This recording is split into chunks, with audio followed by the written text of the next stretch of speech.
ಸಕಾಲ ಯೋಜನೆ ಅಡಿಯಲ್ಲಿ ಪ್ರಸ್ತುತ ವರ್ಷ 99.35% ಅರ್ಜಿಗಳಿಗೆ ನಿಗದಿತ ಕಾಲಮಿತಿಯೊಳಗೆ ಸೇವೆ ಒದಗಿಸಲಾಗಿದೆ ಎಂದು ಕಂದಾಯ ಸಚಿವ ಕೃಷ್ಣ ಬೈರೇಗೌಡ ವಿಧಾನ ಪರಿಷತ್ನಲ್ಲಿಂದು ತಿಳಿಸಿದ್ದಾರೆ.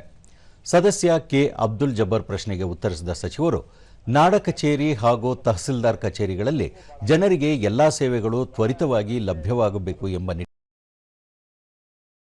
ಸಾಕಷ್ಟು ಸುಧಾರಣೆಗಳನ್ನು ತರಲಾಗಿದೆ. ಪರಿಣಾಮ ಜಾತಿ ಆದಾಯ ಪ್ರಮಾಣ ಪತ್ರ ಸೇರಿದಂತೆ ಸಕಾಲ ಯೋಜನೆಯ ಅಡಿಯಲ್ಲಿ ಲಭ್ಯವಾಗುವ ಎಲ್ಲ ಸೇವೆಗಳನ್ನು ನಿಗದಿತ ಅವಧಿಯಲ್ಲಿ ನೀಡಲಾಗುತ್ತಿದೆ ಎಂದು ಮಾಹಿತಿ ನೀಡಿದರು. ಕಳೆದ ವರ್ಷ ವಿವಿಧ ಸೇವೆಗಳಿಗಾಗಿ ನಾಡ ಕಚೇರಿಗೆ ಸುಮಾರು 1.6 ಕೋಟಿ ಅರ್ಜಿಗಳು ಸಲ್ಲಿಕೆಯಾಗಿದ್ದವು. ಈ ಪೈಕಿ 98 ಲಕ್ಷ ಅರ್ಜಿಗಳಿಗೆ ಸಕಾಲದಲ್ಲಿ ಸೇವೆ ನೀಡಲಾಗಿದೆ. ಅಂದರೆ 98.92% ಅರ್ಜಿಗಳಿಗೆ ಸಕಾಲದಲ್ಲಿ ಸೇವೆ ನೀಡಲಾಗಿದೆ ಎಂದರು. ಜನಸಾಮಾನ್ಯರು ಜಾತಿ ಆದಾಯ ನಿವಾಸಿ ದೃಢೀಕರಣ ಪ್ರಮಾಣ ಪತ್ರಗಳಿಗಾಗಿ ಮನೆಯಿಂದಲೇ ಮೊಬೈಲ್ ಮೂಲಕ ಅರ್ಜಿ ಸಲ್ಲಿಸಲು ಅವಕಾಶ ನೀಡಲಾಗಿದೆ. ಅಲ್ಲದೆ ಅವರ ಅರ್ಜಿ ಪ್ರತಿಯೊಂದು ಹಂತ ದಾಟುವಾಗಲೂ ಅದರ ಮಾಹಿತಿಯನ್ನು ಮೆಸೇಜ್ ಮೂಲಕ ಅವರ ಮೊಬೈಲ್ಗೆ ತಲುಪಿಸುವ ವ್ಯವಸ್ಥೆ ಕೈಗೊಳ್ಳಲಾಗಿದೆ ಎಂದು ತಿಳಿಸಿದರು.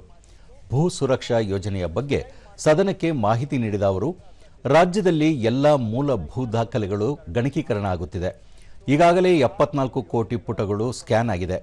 ಈ ಎಲ್ಲ ದಾಖಲೆಗಳನ್ನು ಮನೆಯಲ್ಲೇ ಕುಳಿತು ಜನಸಾಮಾನ್ಯರು ಸರ್ಟಿಫೈಡ್ ಕಾಪಿ ಪಡೆಯಬಹುದು. ಇನ್ಮುಂದೆ ತಮ್ಮ ಭೂ ದಾಖಲೆಗಳಿಗಾಗಿ ಅನಗತ್ಯವಾಗಿ ಸರ್ಕಾರಿ ಕಚೇರಿಗಳಿಗೆ ಅಲೆಯುವ ಅಗತ್ಯ ಇರುವುದಿಲ್ಲ. ಹೀಗಾಗಿ ಕಂದಾಯ ಇಲಾಖೆಯನ್ನು ಜನಸ್ನೇಹಿಗೊಳಿಸುವ ನಿಟ್ಟಿನಲ್ಲಿ ನಿರಂತರ ಸುಧಾರಣೆ ಮಾಡಲಾಗುತ್ತಿದ್ದು, ಮತ್ತಷ್ಟು ಸುಧಾರಣೆ ಮಾಡಬೇಕಿದೆ. ಆ ನಿಟ್ಟಿನಲ್ಲಿ ಪ್ರಯತ್ನ ಮಾಡುತ್ತೇವೆ ಎಂದು ಹೇಳಿದರು. ಫೋನಲ್ಲಿ ಅವರಿಗೆ ಮೆಸೇಜ್ ಕಳಿಸ್ತೇವೆ, ಮತ್ತೆ ಸರ್ಟಿಫಿಕೇಟ್ ರೆಡಿ ಆದಾಗ ಆ ಸರ್ಟಿಫಿಕೇಟ್ ಅನ್ನ ಮೊಬೈಲ್ ಅಲ್ಲೇ ಅವ್ರಿಗೆ ಕಳಿಸುವಂತದ್ನು ಆರಂಭ ಮಾಡಿದ್ದೇವೆ.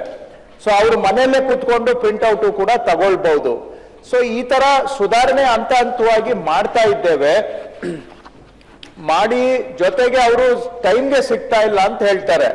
ಹೋದ ವರ್ಷ ರಾಜ್ಯದಲ್ಲಿ ಸುಮಾರು 1,05,181 ಅರ್ಜಿಗಳು ನಮ್ಮ ಈ ನಾಡ ಕಚೇರಿಗೆ ಬಂದಿದ್ವು. 1,05,181 ಅರ್ಜಿಗಳು. ಅದರ ಪೈಕಿ 98,91,530 ಅರ್ಜಿಗಳನ್ನ ಕಾಲಮಿತಿ ಸಕಾಲ ಮಿತಿಯ ಒಳಗಡೆ ನಾವು ಅವರಿಗೆ ಸೇವೆಗಳನ್ನ ಒದಗಿಸಿಕೊಟ್ಟಿದ್ದೇವೆ.